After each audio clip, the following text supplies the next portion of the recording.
Ladies and gentlemen, good afternoon. You join me today from Cannes, where Cadillac has invited me to check out the new Lyriq. Immediately, we can see it's a Cadillac model. They kept a lot of the design cues, although many things have changed, especially considering the electric nature of this vehicle. And you can notice now with the new Cadillac models that it's an electric one because of the lack of colors on the logo. This is the new logo that Cadillac has both in the European and American market for electric vehicles. Unlike the classic one with all the colors, this is one of the main reasons you're going to see that the car is electric, along with the absence of a grille. You can see that Cadillac has decided to use the lack of grille to put this design on it. Of course, electric cars, they don't need a grille. There's no engine to be cooled, so you can just play around with it. In the US market, this lights up because why not? And as you can see, it has all these little, transparent pieces where light can come. The European Union, being as annoying as they are, they prohibited front grills to be lit up. I don't know why. I think maybe for light pollution, some sort of stupid rules like this. So it doesn't do anything. On this car, it just sits there. In America, you get a funnier, more interesting lit up grill. Moving on with some details of this very Lyriq right here, you can see that we have a lot of chrome, which is not what we have on that red one over there. The reason being that Cadillac offers two trims for the Lyriq. We have a luxury trim and a sport trim. Nothing changes in the car apart the exterior trims, and we will check it out in a second. For now, just focus on the presence of chrome all around here, above the grille, on the splitter, here next to the headlights, which have this very strange design. They are very Cadillac. You can definitely see it's a Cadillac, but it's extremely vertical compared to regular cars where usually you would have headlights put in an horizontal position. Here it's this big vertical slot, and it's the same that's going to happen as well with the tail lights. Moving on, a lot of chrome. You can see the rims, which are the same for the luxury and the sport one, with the exception that the ones of the luxury version are fully chromed, while the sport one has some black inserts we'll check out in a second. Talking about the rims, this is something I should tell you. You cannot choose the rims of this car, just like you cannot choose any other options of this car. You can only choose the color, which on this specific one costs 960 euros, bringing the total price to a whopping 82,000 euros, and that's basically the only option you can choose. So you can have a Cadillac Lyriq for 82,000 euros, in case you were wondering about the price, and everything else in this car is absolutely standard. When it comes to the interior, you have only two options: white, right here, or blue, this navy blue that we will check out in a second on the other one. We will come back to the interiors in a minute. Just finishing with the walk around of the car. The rear of this Lyriq, I think, is also very, very distinctive. You can definitely see it's a Cadillac. Once again, we have these huge lights on the side, which actually act as a turning indicator when you use the turning indicator, just like this big slot here. So that's a very big light indicator to tell people that you're turning left. It's a lot, but anyways, why not? Cadillac logo at the back, which also acts as the button to open the trunk, just like in Volkswagens. Remember, we used to press inside and then twist. It's kind of the same spacious trunk, but once again we will get back to the exterior, to the interiors in just a second. If you now follow me to the it left. Okay. Well, I was going to show you the red one, but it seems like they took it on a test drive. We'll check it out when it comes back. Something else that differentiates the Lyriq of the European market compared to the one of the American market are the door handles. Now, car manufacturers are trying to innovate with their door handles, make something fancy and strange, etc. Here we have relatively normal door handles because it's basically the ones that you find in a Nissan GTR or a Lambo Huracan, which means that usually they would sit flush with the car, see, and then the moment you want to open it, they come out, or you can press on it. I'm sure I can also press on it. Yeah, you see. So but it's not very practical. Look, I have to use two hands. It's really not. It's not that practical. Anyways, the moment that you press here with the button, it does come out automatically, and that's better than what happens in the US. From what I've seen on the same model in the US, this sits flush like this, and the way to open the door. The way to open the door is that you press the handle, and then the door just comes out like this, and then you have to pull it yourself. So very, very impractical. At least in the European version, it's a bit simpler. a bit easier and more normal. We don't need innovation in car handles, in door handles. Give us some innovation in the driving experience, etc. Moving on to the interiors of the Lyriq, I will show you what it feels like to live with such a car. And I can tell you the materials are actually quite good. The leather that you find inside is genuine leather, it's not synthetic. And we have some wood here on the door panels as well as on the center console. Now you have to keep in mind that this car was designed by a woman. I mean, you don't have to keep it in mind, but there are two features that will definitely remind you that this car was designed by a woman. Firstly, being an electric car, we don't have a transmission tunnel right here, which of course allows for storage.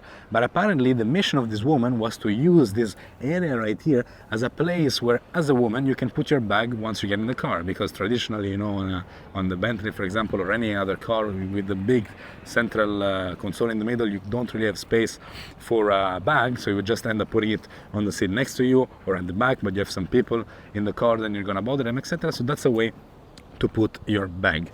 Another thing that will definitely remind you that this car was made by a woman is that as soon as you're doing something wrong, she will vibrate. The seat here will vibrate quite intensely to tell you that there's a danger that's coming, that you're not keeping the road. Even if I was test driving the car with someone sitting at the back seat. When he took the seatbelt off, my seat started vibrating. So I'm wondering if there's any connection there with the woman being a designer of the car. Here we have buttons for the seat on the door, just like a Mercedes. Ventilated seat, heated seat just at the back or on your bottom as well. And then I found something interesting when I was looking at these buttons, because of course you have memory seats, first memory, second memory, and then you have a memory just for the exiting of the car. So you can set a very comfortable seat position with the steering wheel also out of the way, you know, etc., etc. So that when you leave the car, you can press this button and she will make it easier for you to get out of the car. A lot of cars do it automatically, you know, as soon as you open the door, you put it in park, you open the door, and then automatically she will get everything out of the way, the steering wheel will go away, the seat will go back. But on this one, you can do it manually by pressing this button. Talking about getting out of the car, it's quite a cool process. I like this door handle. It's very convenient, it's beautiful, and it sits right next to this AKJ speaker, which is quite good, I have to say. Quite good also because including in the speaker system, you have 19 speakers in the car, and you also get the speakers here on the headrest. So it really adds a bit to the surround system of the car. Up here we have a digital mirror. Of course, you always have the manual, as you can see, but you can also opt for a digital one thanks to the camera at the back. Moving on to the dashboard, it definitely is a good place where to be, although it's more on the modern side. It's definitely not classical or traditional. And when it comes to the gauge cluster, I have a few options right here, as you can see, which I can choose by pressing on this capacitative screen. So I'm now in this mode called gauges. I can then go to energy, map, which is actually quite cool. It's a big map, and the car doesn't use its own navigation system. It relies fully on Google Maps. We will see more on that on the drive. Then we have the assistance, you know, for the adaptive cruise control, etc., etc., and a minimalist view in case you don't want to be overwhelmed by all the information. The steering wheel is quite cool. It feels quite good. I like this little strip here. I will tell you what it's for on the drive. And then once again, we have the controls here for the multimedia, which nevertheless has a touch screen. This is for the volume, etc., etc. It looks quite good. A bit reminds me of a bit of the crystal finish on the BMWs. Cup holders, which you can choose if you want them in European spec, or you know, the Americans, they love to get in the car with their huge Stanley cups. So in case you have one of those huge cups, you can, you know, this will automatically go down, so it's out of the way. The central console, we will check it out. I will get out of the car so I can show you a bit better. We have here a slot for your phone, so definitely quite convenient. You can just put it here, and it's easy to grab if you need it. And then once you open this up, we have some storage with a USB-C, of which there are many in the car. You have one here, you have one there. Mikitaka, someone is calling. The man that linked his phone. So you have Bluetooth. And then here at the back, look, you have two more USB-Cs, as well as a home outlet. So you can put in your toaster if you were to. Of course, it's for recharging your MacBook, but if you want to put in your toaster so you can have a delicious grilled cheese sandwich while on the drive, you can also do that. Something peculiar is this burgundy inlay right here, which matches to absolutely nothing else in the car except for this other burgundy coated cargo space right here. Actually, you know, it's to recall the piping of the seats, which nevertheless you cannot choose. If you choose the white option, you will get the burgundy piping. If you choose the navy blue option, which I will show you in just a second when the other car comes back, you get the white piping. There's no other options in the car. The car comes fully equipped at this price of 82,000 euros. So this is what you get. Moving to the cargo space, as I showed you, you open it by pressing the button, and it's quite decent. You get also extra room here at the back, not having any kind of mechanical parts. You get all this. It's quite deep actually. Look, it goes all the way down, so you can definitely put, like, say, more groceries in here, and it's convenient, so they won't move around while you're driving. You can put down the seats. They are not power operated, meaning that they will not come up automatically, but at least you can push them down in case you're already in the back trying to put something in. You don't have to open the door, go all the way back, but to put them up, you do have to come back here and push it up just like so. Another cool feature is the panoramic view. It doesn't open up, but at least it gives you a very nice view of the sky on top of your head. We have the button here. Will it close it? Yeah, it does, so that's nice. A bit slow, and it's a bit of a slow operation. So that was the Cadillac. Actually, let's do something else. Let's open the front. So I've opened the hood using the BMW 2 pull system from the inside, which means that once I'm here, I just need to open it up. And once we open the hood, we find that under here, there is absolutely nothing. You have no storage space, you have no engine because this is an electric. The only thing you have, I'm gonna try to dismantle this cover, is electrical components. So that's a bit of a downside. Usually in EVs they try to get some space out of the front compartment because there's no engine, but here it's filled with electronic stuff, which is quite interesting considering that this is actually a big car. You know, this is something that happens on the Fiat 500 electric because it's a small car, so they have to put the stuff somewhere. And here also you have the batteries directly in the frame. So how come did they not manage to fit all of this stuff somewhere else in the car? Nevertheless, they hid it quite decently. Anyways, you're not gonna have any reason to come down here because there's literally nothing except the fluids, which anyways, you're not gonna change yourself. Only thing you're gonna do yourself, is this right here. This is where you're gonna refill your windshield washer fluid. That's the only thing you will do yourself. So for when that happens, and is this a fake carbon? Look, it's plastic, but they made this carbon fiber weaving a little bit. No problem. And look, we also have sound deafening, sound insulation here on the hood, but there's no engine. So maybe all these components, they make some sort of noises and they put sound deafening up there so you don't hear it. So it's now time to go on a test drive with the Sport Edition, and here's the key. Just a regular General Motors key. You see all the different buttons over here, including the one to remote start it, which I'm thinking, what's the purpose of that on an electric car? You know, you would use this in winter, for example, with an internal combustion engine to get the engine warm up while you're going to the car, etc., etc. Not really interesting on an electric car. Nevertheless, you have the option to do so if you want. So let's go and check out how this drives. All right, so here we are on board the Lyriq. Here, as I mentioned before, we have the sport one. So you can see also the color choice has been made to accommodate this kind of feeling of the car. When it comes to the interior as well, and they have been so kind, they know I like sparkling water, so they put a sparkling for me and still for you. I have to say, if I were a woman right now, yes, I would definitely put my bag right here where it's supposed to, because it is the most comfortable and practical place where to put it. So let me put my seat as I would like it. It's here on the door, like on the Mercedes models. So, all right, perfect. I guess we're ready to go. So let's put it in first, and off we go. In drive, should I say, as there are no gears on an electric vehicle. So off the bat, guys, I can tell you straight away, this car is very, very smooth.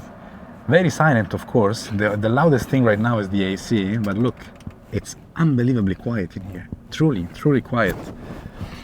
Something that contributes to this quietness is this active noise cancellation. You know the technology you have in headphones, you have exactly the same here in this car, which is quite interesting. Imagine you have microphones and speakers actively gathering, recording and deleting by emitting the opposite frequencies of what the surrounding environment is creating, so that you actually don't hear almost anything. Very smooth ride, very comfortable, very calm. I really feel relaxed once I'm in here, but if I were to push, she immediately picks up. And the car itself doesn't feel too big. We have about 5 meters of length and 2.2 meters of width, but I think that it feels good for nowadays modern standards. You can easily fit 5 people in the car, fit some luggage at the back, and at the same time you're not sitting too high up. So we are in this driving position which doesn't resemble an SUV in my opinion. Cadillac calls this an SUV. They come from the US, they use big cars over there. So this is like a small size SUV for the American market. But I have to say she almost feels like a sedan. You know, look, in front of us we have a 3 Series GT by BMW, which is actually a model that doesn't exist anymore. And I'm pretty sure that if I were sitting in a car right now, I would feel more or less the same. Probably I would be a bit more, you know, laying down like a saloon. But here I have a right compromise of height and, you know, being laying down. As you know, it's quite comfortable. It's quite cool. And then genuine leather. It's not any kind of imitation leather, and wood veneers all surrounding here. Okay. So something very interesting happened. You know, cars nowadays they have these ADAS systems. So if you're going to crash into a car or into a pedestrian, it's going to flash. So the head-up display flashed in front of me, but also my seat vibrated. And the funny thing is that this car was designed by a woman, as I already told you. So I'm wondering if there's any connection with this feature. Nevertheless, I'm sure that would alert me, especially so if I were a woman, that there was some imminent danger ahead. Ok Google, emmène-moi à Mandelieu. Trajet vers Mandelieu-la-Napoule en cours. Okay, so that's definitely a good way to navigate.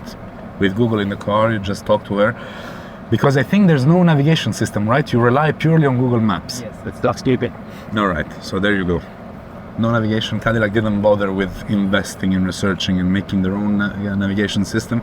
They just use Google Maps, which is quite efficient, etc. I'm sure anyways you can pair your phone if you're more of an Apple guy. So with the Apple CarPlay you can always use the Apple Maps, but you have the option, you know, to have a big screen. It's I forgot how many inches the screen is, 30 inches, something like this. So it's big screen, and you have the driver's side with all the information, which you can actually choose by pressing these buttons right here.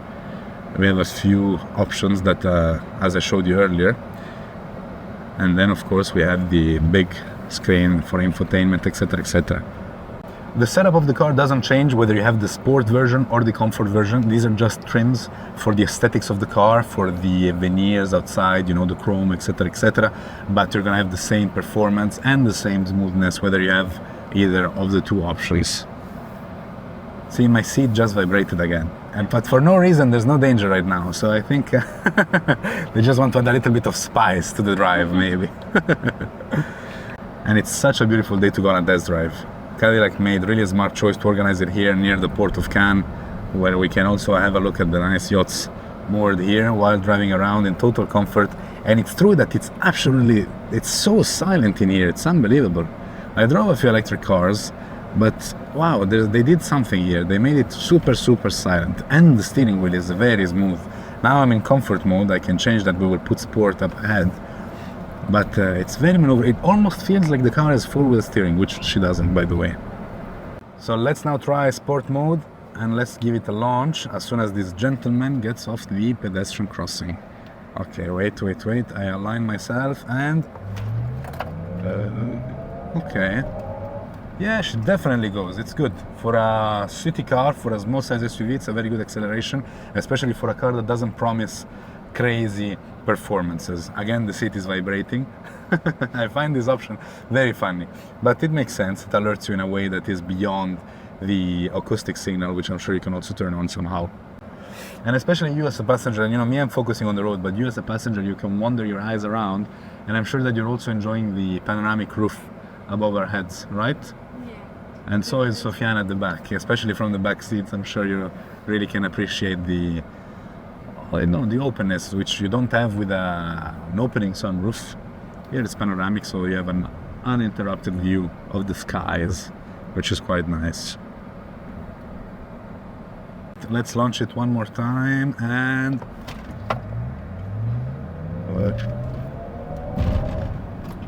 very decent acceleration, very decent for a family car. Perfect. So the numbers, as I said before, we have an homonymy of numbers, 530 kilometers of range and 530 horsepower, more or less, considering that, of course, when you have an electric car, the power output is measured slightly different. You use kilowatt. But then, you know, if you convert the unit of measure, that comes to more or less 530. And when it comes to the range, of course, it depends on how you drive. If you keep launching it like I'm doing, you're not going to have 530 kilometers of range. Same if you go on the highway. As you know, with electric cars, the range on the highway definitely decreases because you don't have the chance of regenerating. When car manufacturers give you a range on electric cars or on general cars about the consumption, etc., they use this measure called WLTP, which I don't even remember what it stands for. I put it here on the screen, but it's like the global use of the car. It's the mixed use between city, outside of the city, highway, etc., etc. So of course, on the highway with electric cars, you're just pressing. You cannot regenerate, and so of course you're going to deplete your range faster. Talking about regenerating power, I have a paddle here on my steering wheel, which acts like a retarder on trucks. The paddle is right here. Of course, not having gears, I'm not using it to upshift and downshift, especially because I have only one on the left side. And I remember when I was a child, I was playing this game called Euro Truck Simulator, and I learned about retarders, which is this lever you have here on the truck, which allows you to brake the truck by using, I believe, engine braking. And so this is the same. I will show you now. I press the accelerator. So this is what happens when I let go the accelerator, and this is what happens when I press. You see, the car brakes, but I'm not braking with my foot. So it's a way that the car brakes, reduces its speed by not using the actual brakes, but by regenerating more energy from the rolling of the wheels, which is also the same thing that you can achieve by pressing this button. I just now activated one foot driving, which allows me to, at the same time, accelerate and brake with my accelerator pedal. I will show you how in just a second. So pressing the accelerator, I'm now moving forward, and if I want to reduce my speed, I just take my foot off, and the more I take it off, the more the car brakes. So if you're in the city and you're a bit lazy perhaps, you don't have to switch accelerator, brake. Just by dosing how much you push the accelerator and how much you take it back, you can increase or decrease your speed. It's a feature that many electric car has, Tesla of course, even the electric 500. It's fantastic for the city. Look, now I'm approaching this Kia in front of me, and then I want to brake. I'm not pressing the brake pedal, I'm just putting back up my accelerator pedal. So a very, very cool feature, very nice for the city. You probably wouldn't want to use it on the highway because, you know, it's a bit more sensitive when you're going at higher speed, etc. But just for the city, you press this button right here, which is intelligently located in the middle of the dashboard. Unlike, in the middle of the screen, unlike the button to open the glove box. This is a bit of an overkill in my opinion, because if now I want to ask my lovely assistant here, girlfriend, to take something in the glove box, she cannot do it, because we have to go here in the menu and then go somewhere. Please, Sofiane, help me. Where do I go to open the glove box? So that's a bit inconvenient. Unfortunately, car manufacturers nowadays are focusing on the screens and putting every small feature on the screens, which is something I don't really particularly appreciate. Cadillac, at least, they managed to keep the climate controls here, so if I want the temperature a bit higher or lower, I can do it from here, and I don't have to every time go in the menu and check where is the climate system, etc. So at least Cadillac left it here, but it's a bit annoying that I cannot. Look, let's see now. If I put it in, look, if I put it in park, then I'm allowed to open the glove box. So here's what you should do. If you want to use your glove box in the car, just keep it open all the time. This is my solution on how to use the glove box in the Cadillac Lyriq. It's quite nice. So now actually we get to test a little bit the handling of the car. I'm going to take this roundabout a bit fast. Okay, it's a Cadillac. It's not a sports car. She does well. She has a good feel. I really like this feature of the paddle here. It's very, very nice because it's like a mixture of one pedal driving and regular driving. So you have the one pedal driving benefit without having the function on at all times. You can just decide to brake by pressing this without, you know, going on the brake pedal. It's quite cool. Now I want to brake I press. That's cool. Good feature. It's a small detail, but I do appreciate this little insert on the steering wheel right here. It feels good when you touch it, when you're maneuvering, etc.